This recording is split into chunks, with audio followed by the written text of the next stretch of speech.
Today I'm going to be sharing a list of 10 backlist books that I am committing to reading in 2024. I recently just filmed a video where I talked about all of my most anticipated upcoming releases that are coming out in the first couple of months of 2024, and I always get excited about new releases. I love to just have a finger on the pulse of especially genres that I really like to stay up to date with: thriller, mystery, horror, that kind of stuff. I just like to read the new exciting stuff, but I also always have some books that are just on the back burner in my mind that came out maybe a year ago, maybe 10 years ago, maybe even longer ago than that I still haven't gotten to and that I always want to make time to read. So I thought this would be a good accountability measure to sit down and chat about the 10 backlist books that I really want to read in 2024, so then at the end of the year I can come back and I can feel really good about accomplishing this, because I'm going to do it. It's just 10 books. I read 100 books a year. I can read 10 books. These are also sort of like 5-star predictions. These are books I'm really excited about that I think could be really good fits for me, that I've heard really good reviews of, that I've been really interested in and maybe haven't heard reviews of and really have wanted to check it out. So with that being said, let's jump on into the list. I am going to be looking down at my laptop because some of these books I only know a little bit about, or I have to like refresh myself on the synopsis. So if you're like, what is she looking at down there? It's just Goodreads.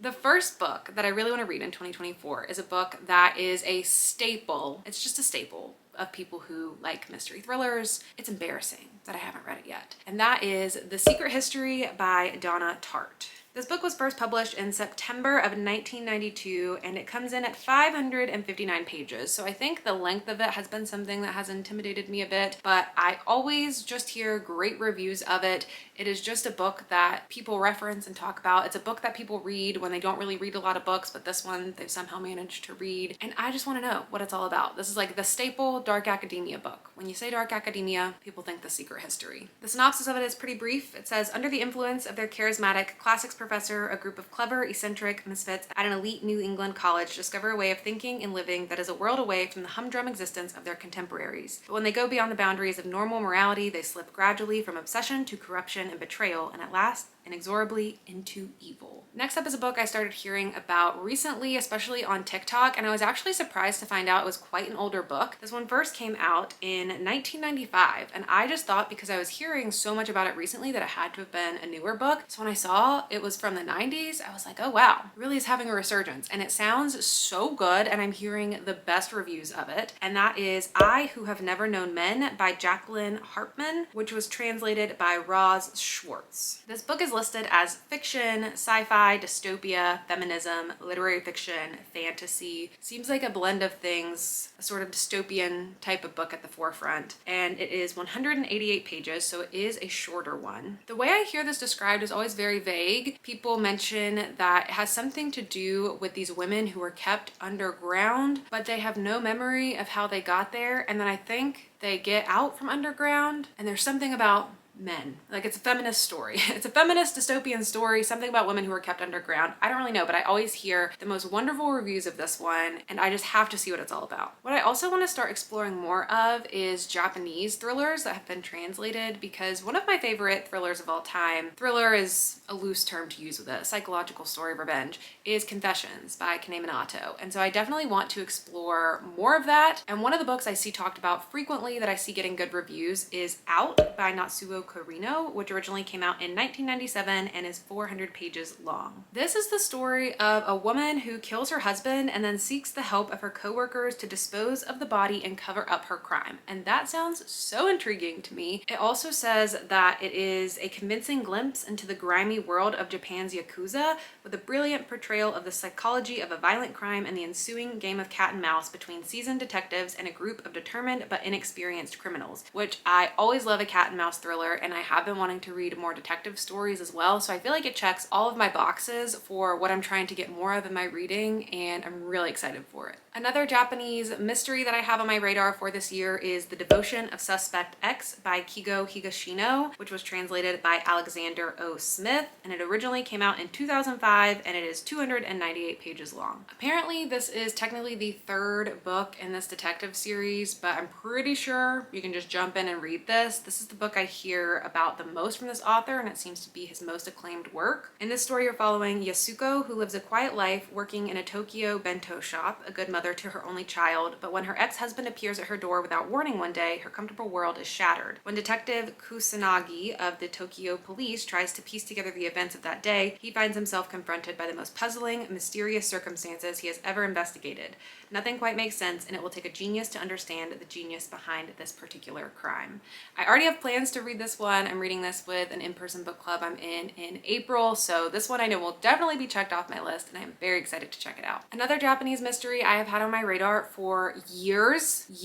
I've had it sitting on my wish list for years, and I'm always like, I'm gonna pick that up. I'm gonna read it at some point. I almost got to it at the end of 2023, and then I didn't decide to get to it, but I just need to read it. I just need to know if I'm gonna love it, because it sounds like something I could love or potentially hate, and I need to experience it. I need to know. And that is Fish Swimming in Dappled Sunlight by Riku Onda, translated by Allison Watts, which originally came out in 2007 and is 204 pages long. This story is set over the course of one night, which is something that just really interests me. I don't read a lot of books like that, and that just sounds so tense. Like, just reading the synopsis feels like a movie I would want to watch and be really engrossed by, so I have always just thought this sounded so interesting, and I really want to read it this year. The reason I say I could love or hate it, though, is because the average rating for this one is very low. It's a 3.12, which means this is a very divisive book that you either love or you hate.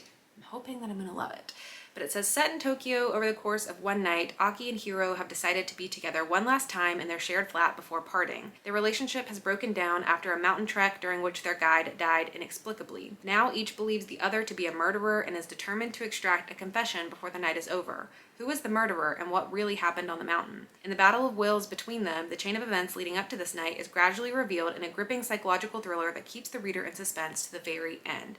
Like, it just sounds so good to me, and I just need to commit to reading it this year. Next up is a book that is another kind of staple, I feel, in the mystery thriller genre. It was nominated for the Best Mystery Thriller category of the Goodreads Choice Awards back in 2013, and that is Night Film by Marisha Pessel. This book is 640 pages long, so these really long books are really intimidating to me, and it takes me a long time to work up the courage to sit down with it and commit to reading one long book when that could be like 2 new releases that I could be reading instead. But I actually just picked up a very cheap copy of this book. I discovered a hardcover of it at Goodwill, so I got this book for less than $4, which is such a steal, and it is in good condition. So really excited about that. Definitely have a good reason to read it now that I actually own it. And this book is marked as a mystery, fiction, horror, thriller for all of the little genres that it's been shelved as in Goodreads, so maybe kind of a blend of genres. It says, on a damp October night, 24-year-old Ashley Cordova is found dead in an abandoned warehouse in Lower Manhattan. Though her death is ruled a suicide, veteran investigative journalist Scott McGrath suspects otherwise. As he probes the strange circumstances surrounding Ashley's life and death, McGrath comes face to face with the legacy of her father, the legendary reclusive cult horror film director Stanislas Cordova, a man who hasn't been seen in public for more than 30 years. For McGrath, another death connected to this seemingly cursed family dynasty seems more than just a coincidence. Though much has been written about Cordova's dark and unsettling films, very little is known about the man himself. Driven by revenge, curiosity, and a need for the truth, McGrath, with the aid of 2 strangers, is drawn deeper and deeper into Cordova's eerie hypnotic world. The last time he got close to exposing the director, McGrath lost his marriage and his career. This time, he might lose even more. Next up is a horror staple, which I have heard people talking about for years. I've heard people talking about this author for years, and I've still never picked up a book from them before, but this is the year I will read from Anya Alborn, and this is the year I will read Brother, which was originally published in 2015 and is 319 pages long. Brother follows a teenager determined to break from his family's unconventional and deeply disturbing traditions. I've heard what this book is about, but I don't think the synopsis says it, so I won't spoil it in case you haven't heard, but it sounds really disturbing and everybody raves about this book, so I just need to get it off the list.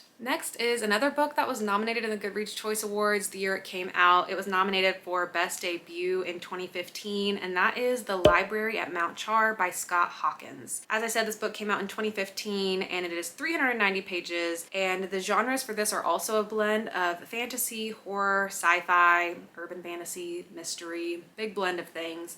And it has just always intrigued me, 1, with the cover, and 2, by the reviews I hear of this book. I always hear such outstanding things about it, and it just sounds so fun. Like, it just sounds like a slightly different type of thing for me to read. I don't branch into fantasy often, but when I do, it's usually because it's a blend of fantasy horror or fantasy mystery, and this sounds like a perfect kind of right outside of my comfort zone book that I could read and really enjoy. In this story, you follow a woman named Carolyn whose parents have died, and then she gets taken in by someone called Father, among other people who get taken in by Father. In the years since then, Carolyn hasn't had a chance to get out much. Instead, she and her adopted siblings have been raised according to Father's ancient customs. They've studied the books in his library and learned some of the secrets of his power, and sometimes they've wondered if their cruel tutor might secretly be God. Now Father is missing, perhaps even dead, and the library that holds his secrets stands unguarded, and with it, control over all creation.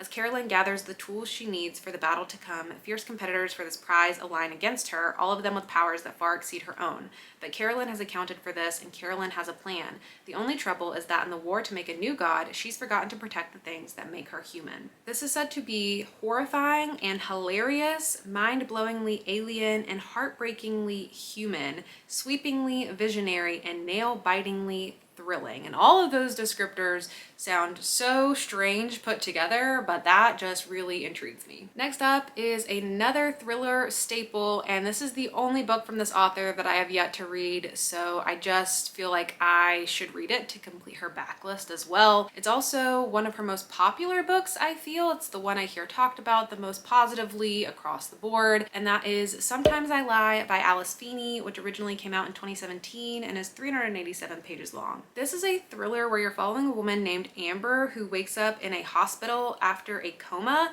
She can't move, she can't speak, she can't open her eyes, she can hear everyone around her, but they have no idea. Amber doesn't remember what happened, but she has a suspicion her husband had something to do with it. It alternates between her paralyzed present, the week before her accident, and a series of childhood diaries from 20 years ago. Like I said, I've read everything from Alice Feeney except this book. Some of her books I love, some of her books I really dislike. So I tend to be hit or miss. Very curious how I'm gonna feel about this one, but it just feels like something I need to complete. So we'll see. I've heard really good things about it, but I'm gonna be a little bit skeptical. And then the last book is the most recent book. This was published in 2020, and I actually tried to read it before, but I didn't give it much of a chance, and then I DNF'd it. But my reading tastes have changed since then, and I think that now I can appreciate this a lot more, and that is The Thursday Murder Club by Richard Osman. This is the start of a cozy mystery series about these elderly people who solve mysteries together. And at the time that I picked this up, I wasn't in the mood for cozy reading, but I now am. I am now in the mood for cozy mysteries, and this just sounds like exactly what I need. I'm also starting to get more in the mood for series. I'm finding myself watching movie series more now and just like really liking being invested in something for the long haul, and this currently has 4 books in the series, so it gives me plenty to read if I really like the first one. Everyone loves this book. I just didn't give it much of a fair chance the first go at it. I own it, so I'm gonna pick it up again this year, and hopefully I have a better experience this time around. So that is it for the 10 backlist books that I hope to read in 2024 and that I hope will be 5-star reads for me. Let me know down in the comments below if you've read any of these books and if you can vouch for them, if you think I should really prioritize any of them, or if you really want to see any of them in reading vlogs that I do throughout the year. And let me know if there are any other backlist books that you think I should have on my radar that you haven't seen me read yet, because I really want to make more time for backlist books this year, especially ones that will be 5 stars. I mean, we can't predict the future and know that that will happen, but if we have a good feeling about it, I will prioritize it. But that is it for me. Thank you so much for watching, and I'll see you all in my next video. Bye!